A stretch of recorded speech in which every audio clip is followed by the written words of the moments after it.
Sempat viral di media sosial, dua pria melemparkan bom molotov di sebuah gang di kawasan Rawabadak Selatan, Koja, Jakarta Utara. Seorang ibu yang berboncengan sepeda motor dengan anaknya terjatuh akibat lemparan bom molotov. Warga berusaha mengejar para pelaku memadamkan api serta menolong korban.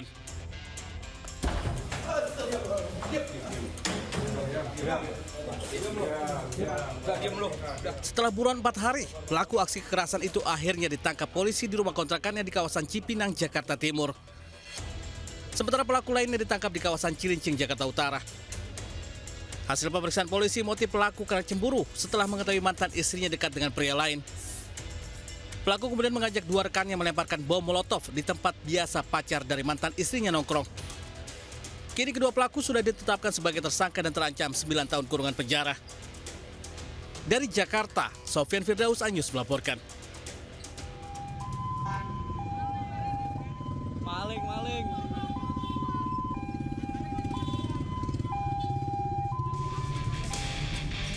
Seorang pelaku curian mortak berkutik saat dihakimi warga di kawasan Pesanggerahan, Jakarta Selatan. Sebelumnya ia terpergok warga yang curiga dengan gerak-geriknya saat mendorong sepeda motor.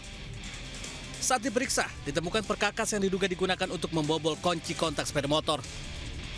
Kepada polisi, pelaku mengaku mencuri dengan dalih terdesak kebutuhan ekonomi untuk membiayai sekolah anaknya. Dalam sebulan 2 unit sepeda motor ia curi dan akan dijual dengan harga sekitar 3 juta rupiah per unit. Atas perbuatannya, pelaku kini masih diperiksa di Polsek Pesanggerahan. Dari Jakarta, Helmi Sanjambati Anyus melaporkan.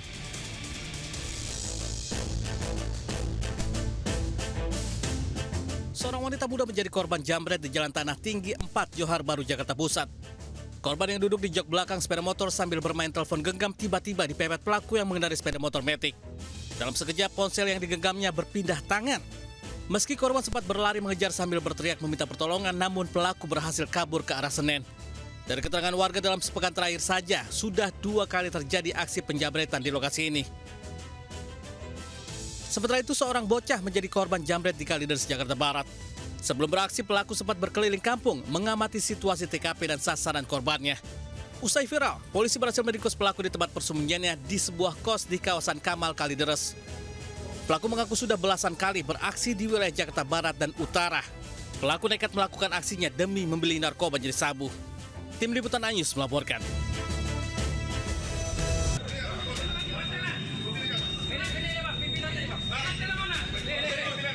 Penangkapan sekelompok debt kolektor terlibat dalam penarikan paksa sebuah mobil milik warga di Bandar Lampung berlangsung tegang. Polisi terpaksa bertindak tegas karena terduga pelaku berupaya melawan. Dalam aksinya mereka diduga menarik kendaraan dengan mengancam dan memaksa korban dan membawa mobilnya ke kantor salah satu perusahaan pembiayaan. Polisi menegaskan proses penarikan kendaraan tidak boleh dilakukan dengan cara yang mengandung unsur ancaman, intimidasi maupun kekerasan. 8 orang diamankan, 6 orang telah ditetapkan sebagai tersangka. Penyidik masih mendalami peran masing-masing pelaku serta menelusuri legalitas penugasan mereka oleh perusahaan pembiayaan. Para pelaku diketahui tidak tercantum sebagai penerima kuasa maupun petugas yang diberi kewenangan berdasarkan surat kuasa dari finance tersebut untuk melakukan penagihan maupun penguasaan terhadap objek jaminan fidusia. Kedatangan tersangka, polisi menyita 1 unit mobil milik korban, 2 unit mobil lain, 6 kartu tanda penduduk, serta 3 surat tanda nomor kendaraan. Akibat perbuatan yang tersangka jerat Undang-Undang Nomor 1 Tahun 2023 tentang tindak pidana pemerasan, pengancaman, dan perampasan terancam pidana 9 tahun penjara. Dari Bandar Lampung, Andres Afandi, Anyus melaporkan.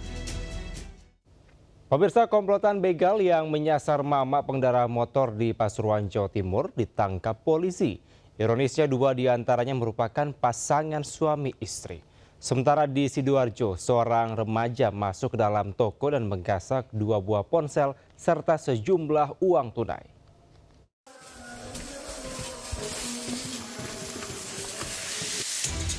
Tim unit reaksi cepat Satreskrim Polres Pasuruan Kota membekuk 3 begal sadis di rumahnya masing-masing. 1 pelaku dilumpuhkan polisi karena melawan dan sempat kabur saat digerebek.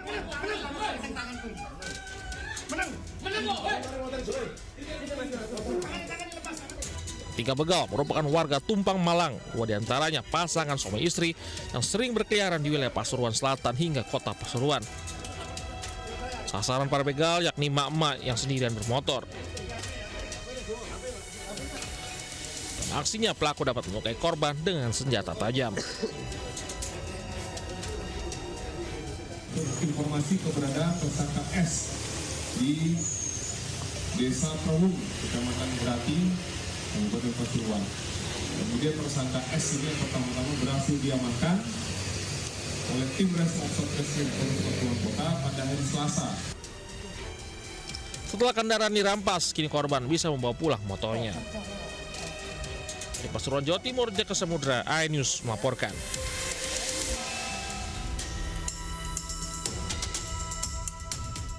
Detik-detik aksi pembobolan toko yang dilakukan seorang remaja di kawasan Desa Bareng Kerajaan Krian, Sidoarjo terekam CCTV.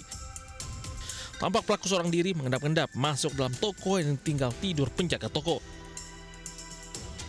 Setelah berhasil masuk dalam toko, pelaku langsung masuk ke ruangan penjualan dan menggasak dua ponsel dan sejumlah uang yang tersimpan dalam laci. Aksi pembobolan toko ini sendiri diketahui penjaga toko pagi hari setelah melihat ponsel miliknya tidak ada di tempat. Usai mengunggah video aksi pelaku ke media sosial, korban juga langsung melapor ke Mapolsek setempat. Saya tiduran di bawahnya sini. Lalu ketika bangun, HP saya disemping sama HP toko sudah hilang, sama uang nominal 2 juta. Kini kasus pembobolan toko ditangani Mapolsek Krian, Sidoarjo. Dari Sidoarjo, Jawa Timur, Pramono Putra, iNews melaporkan. Pemirsa, kasus pencurian kendaraan bermotor yang menggunakan senjata api rakitan di Serang, Banten dibongkar polisi. Sejumlah pelaku ditangkap, berikut 13 unit sepeda motor hasil curian dari berbagai wilayah.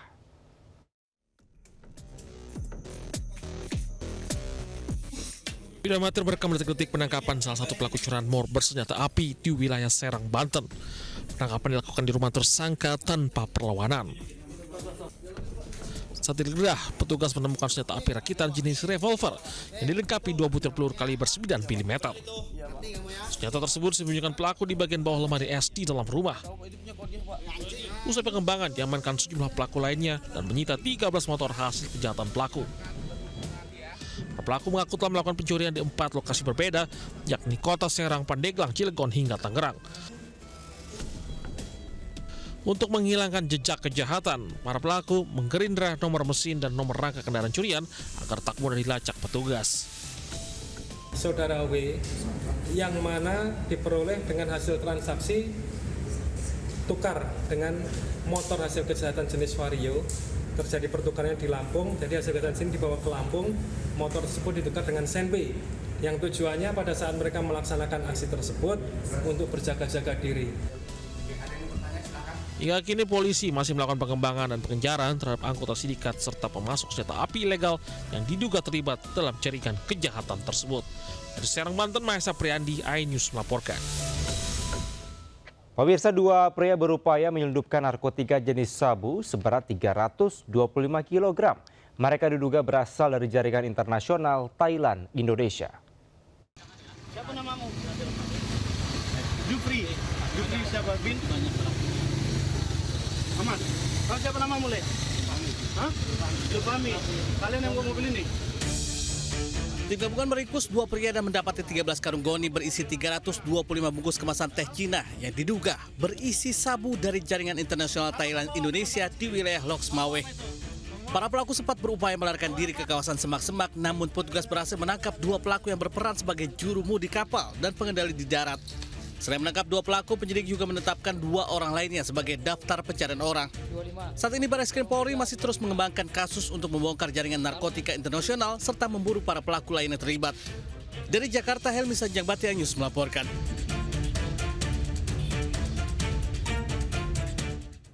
Lahan kosong dekat pabrik dan permukiman warga di Kabupaten Cirebon, Jawa Barat mendadak terbakar.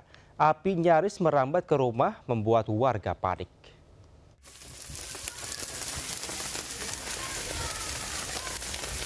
Waduh, nempel ya, Pak. Udah nempel damkar nih. Warga Desa Kejuden, Kecamatan Depok, Kabupaten Cirebon seketika panik. Pasalnya, lahan kosong di sekitar rumah mereka tiba-tiba terbakar.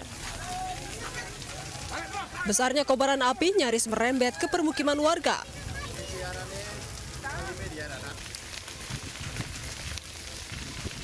Tiupan angin yang kencang membuat kobaran sulit dipadamkan. Warga pun berusaha memadamkan api dengan alat seadanya.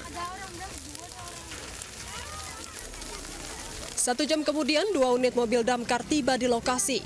Petugas langsung berjibaku memadamkan api. Ya, kita bisa melihat sendiri ya di belakang kita, di mana pasca kebakaran ini atau bekas kebakaran ini sudah mepet ke bangunan pabrik. Dan juga di sebelah kanan saya terdapat perumahan juga dan hampir menyerempet ke bangunan-bangunan penghuni. Dan alhamdulillah kami dengan dibantu tim BPBD dan juga masyarakat sekitar bisa menyelesaikan pemadaman dengan efektif. Belum diketahui pasti penyebab kebakaran, namun diduga akibat bakar-bakaran sampah di area lahan kosong sehingga menjalar ke area yang lainnya. Warga diimbau agar tidak membakar sampah, terlebih saat angin kencang karena berpotensi kebakaran. Dari Cirebon, Jawa Barat, To Iskandar, iNews melaporkan.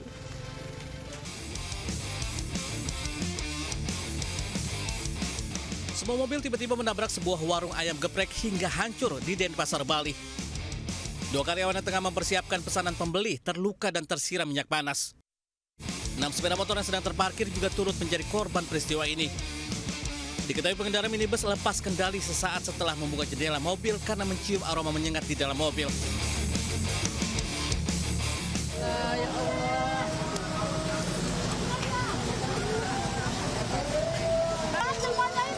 Di Asahan, Sumatera Utara, bus penumpang menabrak usaha cuci motor di Jalan Lintas Pulau Maria. Tabrakan ini mengakibatkan bus terbalik dan rusak berat. 8 penumpang terjepit sementara supir terlempar keluar bus. Diduga sopir kehilangan kendali akibat kondisi jalan yang licin karena hujan saat bus melaju kencang dari arah Rantau Prapat menuju Siantar. Sementara sebuah mobil truk menabrak sepeda motor saat menerobos lampu merah di Kabupaten Bekasi, Jawa Barat. Mobil truk yang dikendarai sopir melaju kencang hingga menerobos lampu merah dan menabrak pengendara sepeda motor saat dilaju lampu hijau. Kedua korban terpental hingga mengalami luka cukup serius dan dilarikan ke rumah sakit mitra keluarga Delta Mas, sementara kondisi motor korban mengalami rusak parah. Tim Liputan iNews melaporkan. Pemirsa, warga panik saat seekor ular jenis king cobra sepanjang 2,5 meter bersarang di halaman rumah. Kali ini polisi yang terima laporan warga dan evakuasi ular tersebut. Seekor ular jenis king cobra bersarang di halaman rumah seorang warga di Desa Mataram Marga, Kecamatan Sukadana, Kabupaten Lampung Timur, Lampung. Melihat ular sepanjang 2,5 meter tersebut, pemilik rumah pun panik dan meminta pertolongan. Bukan ke kantor damkar atau pawang ular, warga tersebut malah mengadukan peristiwa tersebut ke nomor telepon darurat milik Polri. Meski sempat heran mendapat laporan tak biasa, namun petugas Polri dari Polres Lampung Timur dengan profesional bersedia untuk menindaklanjutinya. Dengan bermodal tongkat pengait, polisi pun berusaha mengevakuasi ular secara berhati-hati. Setelah berupaya selama 15 menit, ular pun akhirnya dapat ditangkap. Nah, benar dugaan saya bahwa ular tersebut ternyata memang bukan ular yang tidak berbisa, artinya itu ular king cobra. Akhirnya saya coba lihat ularnya dengan ukuran sebesar itu. Akhirnya saya pakai hook, pakai alat safety, alat tongkat. Akhirnya saya berhasil evakuasi ular itu. Aman, ini namanya... Usai dievakuasi, ular berbisa pun langsung dibawa ke lokasi yang jauh dari permukiman warga untuk dilepas liarkan. Dari Lampung Timur, Lampung, Tinus Ristanto, iNews melaporkan. Pemirsa, kloter terakhir jemaah haji Indonesia dipulangkan dari Madinah, Arab Saudi. Meski demikian, masih ada sekitar 30 jemaah yang sakit dan masih harus dirawat hingga dinyatakan siap untuk kembali ke tanah air. Pemirsa, informasi tadi sekaligus mengakhiri Lintas iNews siang hari ini. Saya Kevin Pakan, pamit undur diri. Terima kasih, sampai jumpa. Wassalamualaikum warahmatullahi wabarakatuh.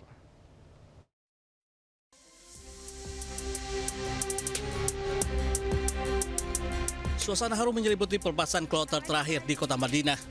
Kloter terakhir yang diberangkatkan adalah embarkasi Ujung Pandang atau UPG 43. Keberangkatan ini menjadi penutup seluruh rangkaian operasional pemulangan jemaah haji Indonesia dari Arab Saudi pada musim haji tahun ini.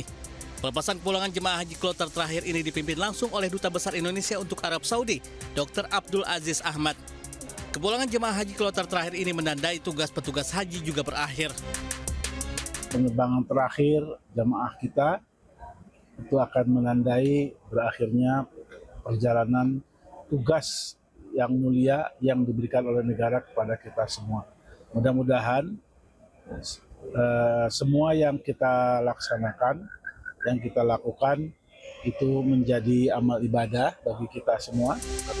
Diketahui penerbangan terakhir kloter UPG 43 dengan total jamaah 285 orang diterbangkan dari Bandara Madinah sekitar pukul 22.05 waktu Arab Saudi. Rasa haru meninggalkan tanah suci dirasakan oleh para jemaah haji. Ya, alhamdulillah semua petugas Indonesia sangat menyenangkan karena semua ramah-ramah pada baik sama jamaah, kalau ada yang tersesat apa langsung bisa dibantu.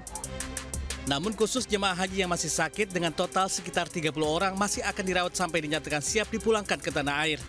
Dari Madinah, Arab Saudi, Eti Jutesari, MCH 2026 melaporkan.